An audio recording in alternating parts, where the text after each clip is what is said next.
So the Obi Wan Kenobi series starts this week on Disney Plus, and I want to give my thoughts on am I looking forward to it? What do I think is going to happen?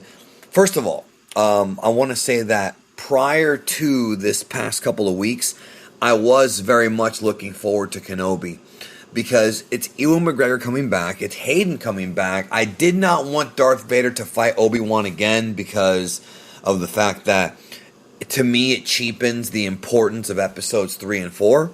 But, I still wanted to see it because it's a lightsaber duel and it'll probably look good. And we haven't had a good one in quite some time. And, I still was interested in seeing what they were going to do with it. But after reading these leaks that have come out, I don't know. Okay, so before I go any further, what I want to tell you is that I'm going to go into some leaks here in just a moment. If you don't want to hear the leaks, I'll give you a chance to click off shortly. But I was looking forward to this, but I don't know if I still am now, okay? And because of this. So Jason Ward from Making Star Wars and Bespin Bulletin, two legitimate Star Wars sources. This is not Doomcock. These guys don't make up news. They were talking about, they released information about some of the Kenobi episodes. Now, I didn't read the information for all of them. It's all out there, though. Like, Bespin Bulletin has everything. So if you want to look up the actual spoilers for, most, if not all the episodes, they have all the episodes now. Making Star Wars and Bespin Bulletin, the one that have it. So I want to talk about the ending of this show because it really, really bugs me, okay? Now, I'm going to go into some spoilers now, so you've been warned. Click off the video now if you don't want to be spoiled because I do believe these are legitimate. Now, I want to also say this before I get into it. This is me basing my opinion off of reading the spoilers. I haven't actually seen the episodes yet. They haven't aired them yet. So because of that, I can't really comment on it. And maybe when the episodes come out, it'll actually play out better. Actually seeing it on screen, seeing the music, seeing the acting. It might not be as bad as it sounds, but it certainly sounds bad. So, last episode, what's supposed to happen is there's an Inquisitor named Reva, and her goal is to kill Kenobi, and she finds out about Luke Skywalker. And as you know, Obi Wan Kenobi's his sole job is to protect Luke Skywalker on Tatooine. That's what he wants to do because even though Anakin was the chosen one, he is the offspring of Anakin. And if you watch the original trilogy, you know that if Anakin had any children, it would be dangerous. Obi-Wan himself says that in Return of the Jedi. He knew that the children of Anakin could be a threat to the Emperor. And they were, right? So, in the end of the Kenobi show, he leaves the planet for a while because he gets involved in some situation with Kid Leia, who's also in the show. But basically what's supposed to happen is Reva actually gets to Luke at the end of the show. At the very end of the show, Reva gets to Luke, or Reva, whatever, and she's an Inquisitor working for Darth Vader, and she changes her mind. She's supposed to kill the kid, preventing any Force users from being a threat to the Emperor, and instead she changes her mind. Now, there's a couple of things about this that bother me, so I want to get to that in a minute. So then she goes back to Vader, and Vader finds out that she's lying, but he doesn't know what she's lying about, and he kills her before he could actually get any information out of her. So that does happen. But the thing is, I really hate that because of a couple reasons. Number one, the fact that the Sith Inquisitor technically got to Luke means that Obi-Wan failed in his mission.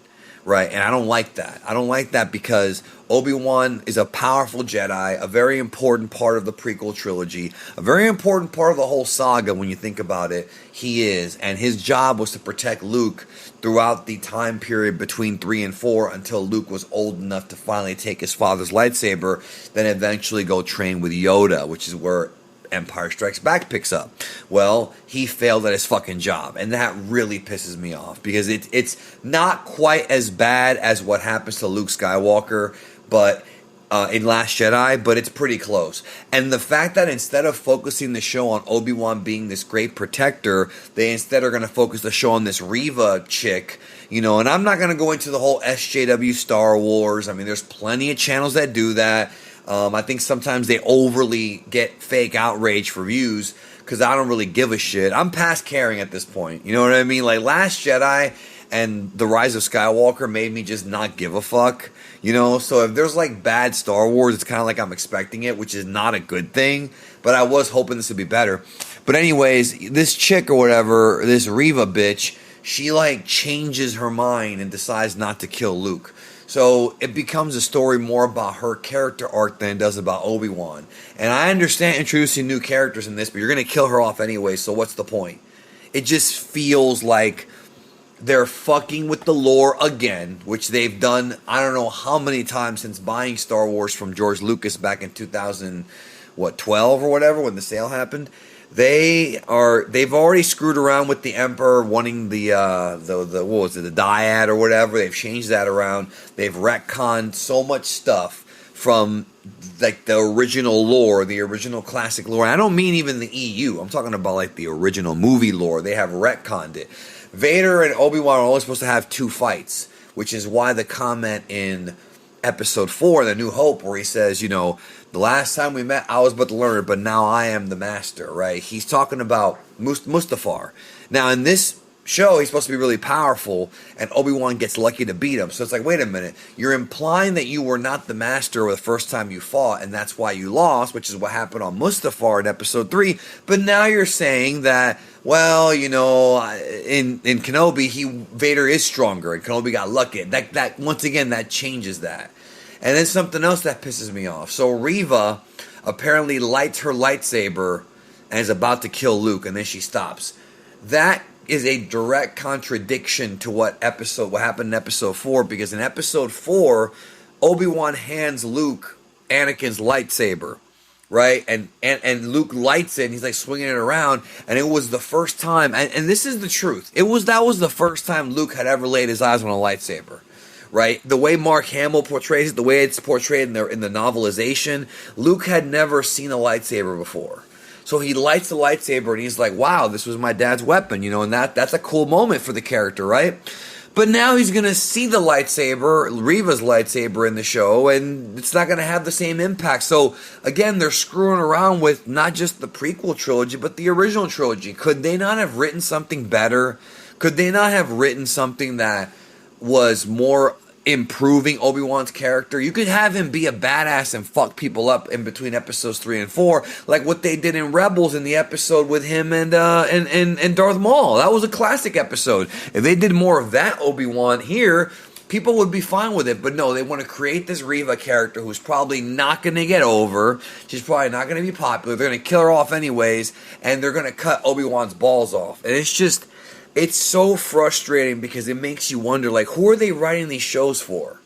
Like, do they not realize that every time they do this, all they do is piss off the fandom? The fandom has been mad at Disney since, like, Last Jedi era, right? And then, like, they come out with The Mandalorian, and people come back. They're like, hey, this is what we wanted. Then Season 2 of The Mandalorian has that great Luke Skywalker moment, and it's like, wow, like, maybe they're starting to change. Then they go and do something like this. Unbelievable, dude. It's one thing to screw around with like new characters and like lore from like maybe, before Phantom Menace, but you're screwing around with classic characters now and changing motivations and changing destinies, and it's really frustrating, And I was worried about this before I even had read these spoilers that we're going to do something like this, but what they did was a lot worse than what I was expecting. But again, I'm going to see how it plays out in the episode. If the first episode bores me, I'm probably not going to stay up to watch it, only because, I don't even care that much anymore. But I will try it, and hopefully it'll be better than it sounds, because it sounds like crap. So what do you think, Let me know, and we'll see what happens. Also, subscribe if you are new to World of Geekdom. We'll talk soon.